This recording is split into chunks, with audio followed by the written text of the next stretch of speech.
1 তারিখ পর্যন্ত। আমরা অনেকে অসুস্থ হয়ে গেছি, অনেকে স্যালাইন দেওয়া লাগছে, অনেকে হসপিটালে ভর্তি ছিল। তারপরে আমরা প্রশাসন পেরে আমরা মাস পর যখন 1 তারিখে আমরা ঘোষণা করি এবং আমরা মাস পর আপনারা জানেন সৃষ্টি করে আমরা সামনে যাই আকর্ষণের জন্য।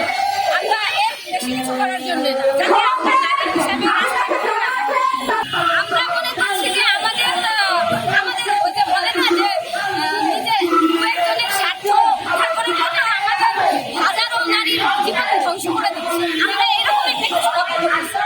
আমাদের শুরু থেকেই আমাদের বিভাগীতে উল্লেখ ছিল যে আমাদের রাজস্ব করা হবে 5 বছর মেয়াদ শেষে এবং ওখানে নির্দেশ দেওয়া আছে যে আমরা মেয়াদ শেষ হওয়ার 2 বছর পূর্বেই আমাদের সৃষ্টির জন্য ব্যবস্থা গ্রহণ করার জন্য মন্ত্রণালয় চিঠি দিয়েছিল। তারপরে তিনি কিছু করেনি।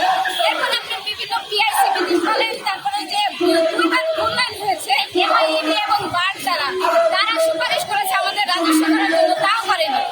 তারপরে আমাদের মামলা করা আছে একটা, সেই মামলায় আপনি চিঠি দিচ্ছে আমাদের জানেন যে আমাদের বেতন করা হচ্ছে সেই শুরু থেকে 30 সালের এপ্রিল মাস থেকে প্রত্যেকের প্রায় প্রতি তথ্য কেন্দ্র থেকে প্রায় 5,000 টাকা লোক। তো সেই ক্ষেত্রে আমাদের ওই টাকার জন্য আমরা